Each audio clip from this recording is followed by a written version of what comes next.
Today, guys, we are going to be talking sort of basic fundamentals of CQB as it pertains to door work or working thresholds. Okay, so right out the gate, there's a lot of confusion about what CQB actually even is. Okay, if you look at the comment section of any CQB video, somebody will be telling you they're going too fast, or somebody else will be saying they're going way too slow, right? So it's important that we understand that in CQB, there's two different types of CQB.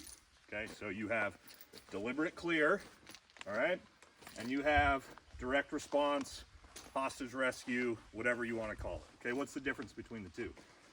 Deliberate clear, essentially, is that my life as the operator is the most important life during the CQB that we're doing, okay? Whereas direct response or hostage rescue, the hostage's life is the most important, okay? So you can think of it as, if we look at it in the realm of what makes sense to us, okay? Let's say something goes bump in the night in your house, right? And you get up and you're going to slowly and methodically clear your home to figure out what the hell's going on inside your home. Comparatively to HR, direct response, where you hear your child in their bedroom at the end of the hallway scream, "Daddy, someone's in my room," in the middle of the night. All of a sudden now, we've moved into the realm of hostage rescue, right? So what's the difference? Well, there's really not that much of a difference tactically about what we're doing. The biggest difference is the speed at which we're doing it and the level of risk we're willing to accept on ourselves as we go through this, okay? So let's start right out the gate talking about fundamentals of our door work, right? Anytime we are going to approach a threshold, all right, we want to approach a threshold from the sides of the wall, okay? I don't want to just walk up straight into the threshold or the doorway where somebody potentially is inside that room and they're going to shoot me, okay? So also for, you know, all the keyboard warriors out there, yes, this is not a door. These are plywood boards. We call this a training aid, okay? So if you're gonna talk about in the comment section about how this is concealment, not cover, no shit, use your brain, okay? So anyway, moving on. So I'm going to first, as I move up and approach this door, whether I'm by myself, I have buddies, okay? We're gonna move up from a secured side where we are at least concealed, right? Because a lot of buildings, if they're not sheetrock, you know, drywall's not going to stop bullets. But whatever, at least whoever's inside this room can't see.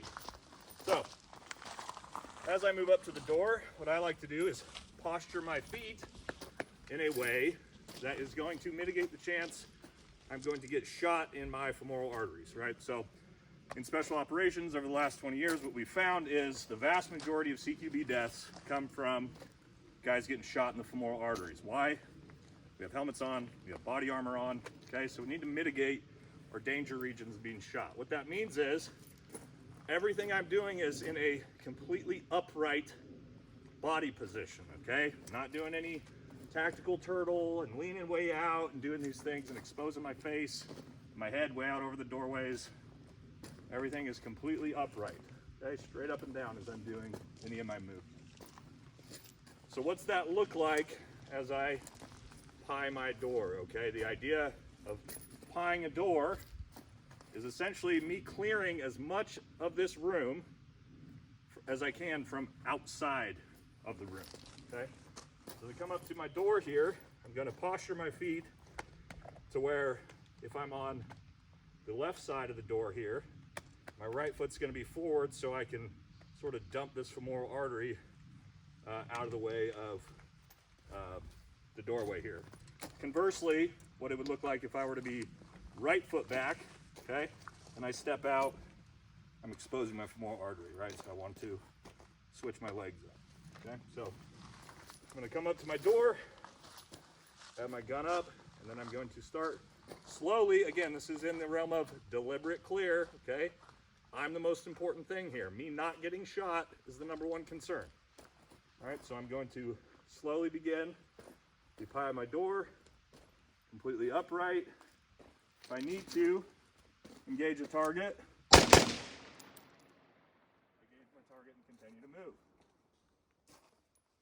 Gonna come all the way to the other side of the door and dig in this corner and try to see as much as I can from inside the room. At this point, I've cleared 90% of this room with my eyes.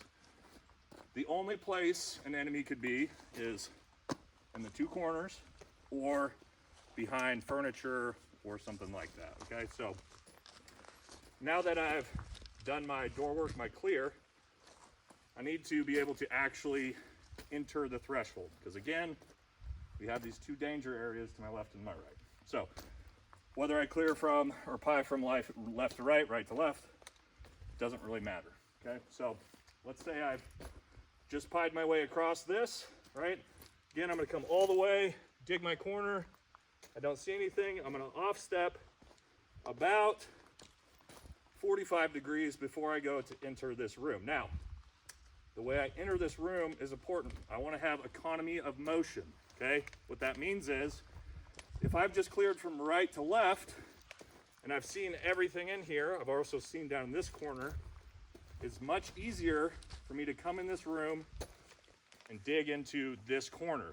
Conversely, comparatively to me going left, I have to do this. I have to come all the way around and then dig in, okay? There's not a lot of economy of motion in that. Raises the chance we get shot if we're gonna do that, right? So I've done my clear and I'm about to enter this room. What does that look like? Well, as I'm gonna do this, I have to be careful. As I get to the proximity of the threshold, I need to make sure that I'm coming retained, right? What I don't wanna do is walk up to this doorway and go to enter it like this. Now anybody who's in these two corners I haven't cleared can grab my weapon, yank it out of my hands, pull me inside. It's gonna be a bad day for them, right? So, or for me. So, as I go to enter, I'm gonna go to the right, okay? I've offset, 45 degrees, good. As I go to enter, I'm gonna retain away, slam into the room, drive my barrel into that corner, okay? After I've dug into that corner, right, one-man CQB right now, I need to immediately 180 across to my parallel corner here, right? That way I've cleared both of those immediate danger areas, right? So I'm gonna do this real quick and actually engage these targets so we can see what it looks like, right? So I've come up to my door, start my pie across, and again, as I do this, guys, completely upright, okay? My elbows tucked in, my legs are straight up and down. Why? Because in an urban environment, walls are straight up and down, right? I need to be even paralleled with my walls, okay? So start coming across. As I see targets, all right, now, there's a lot of bad information here again in what you just saw me do, which is, as I clear or pie my door, I take my gun off safe, I engage my target, I put my weapon back on safe. A lot of people seem to think I take my weapon off fire, or I put my weapon on fire, and I just clear the whole room, enter the room, and leave it on fire the whole time. So, is that wrong? Well, if you and I are Delta Force operators and we're about to storm an ISIS compound and we've got orders to kill everyone inside that building, maybe not. If we are clearing our own home, is it a good idea for me to leave my weapon on fire as I clear thresholds? Well, what we do know is, inexperienced shooters that leave their weapon on fire and pie into doors get surprised by silhouettes of bodies, and always, for the most part, 100% of the time, will shoot somebody they didn't intend to shoot. Okay, so, you know what?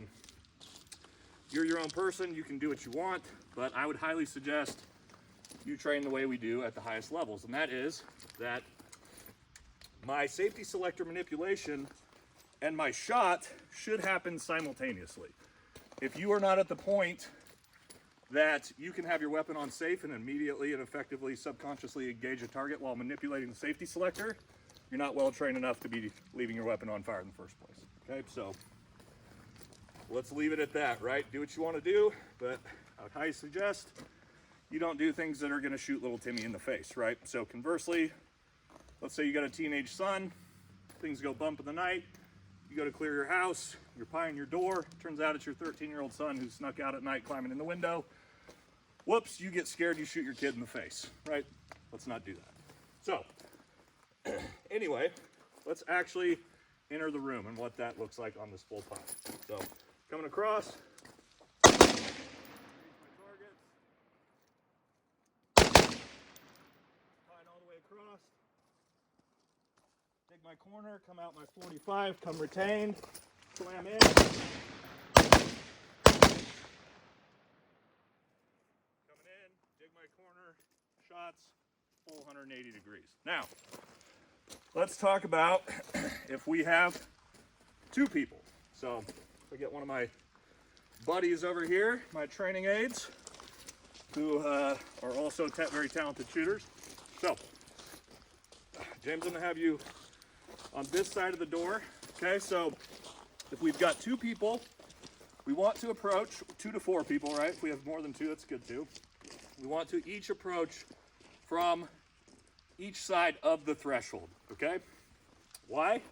Because now we have interlocking sectors of fire, right, into this room. Also, as I'm doing my work, right, or coming up to the door, James is looking and digging in that corner for me, right, making sure if there's any targets, he can effectively take that shot before I ever even have to pie the door, okay? So, the way this will actually work is one of the two of us has to decide who is going to be the one man, okay? So the way we do that is we're both on the door. I'm either going to lift my rifle to let James know he's one man, or James is going to lift his rifle and let me know I'm one man, okay? So again, James has that interlocking sector of fire down for me, which means he's got control of this left side of the room. So for me, I know that I can go to the right, right? Because again, he's got his eyes in that corner. I now can dig into that corner, right? So James is gonna go ahead and lift his rifle for me. He lets me know, all right? Now I'm gonna come across, start my engagement. Again, I'm not going to come all the way across because I have James here. I'm going to step center, come in, drive, in, right? James, as two-man, as you see, as soon as I break that threshold, is going to come in behind me, right? So I'll show you what two-man wants to look like. The biggest thing we're looking for here, guys, is for two-man to get in that room right on top of one-man. Right? Because as I come in this corner, I still have this unknown threat to my back. James basically is trying to get his body, his plates to protect my backside as we both enter this room at essentially the same time.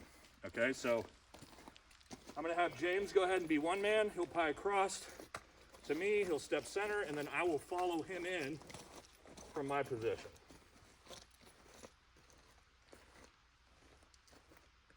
Yep, we're good.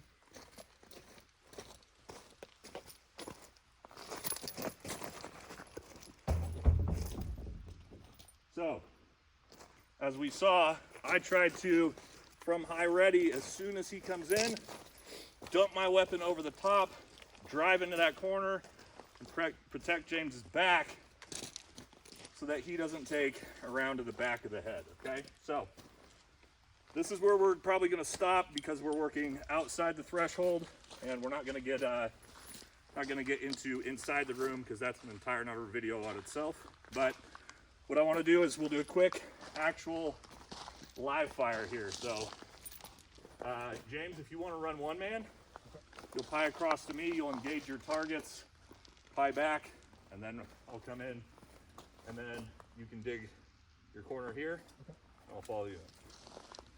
All right, so again, I'm coming up, I'm digging this corner, I'm looking for him. All right, he's ready. Yep,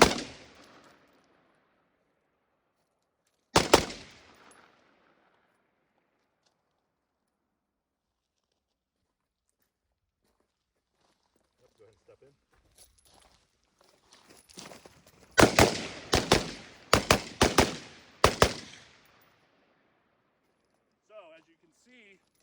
We both enter the room. We both dig both ascending or perpendicular or opposing corners at the same time, protecting each other's backs. And then we both swing across to 45 degrees to get those interlocking sectors of fire for the rest of the room. And that essentially is your 1 to 2 man room clear.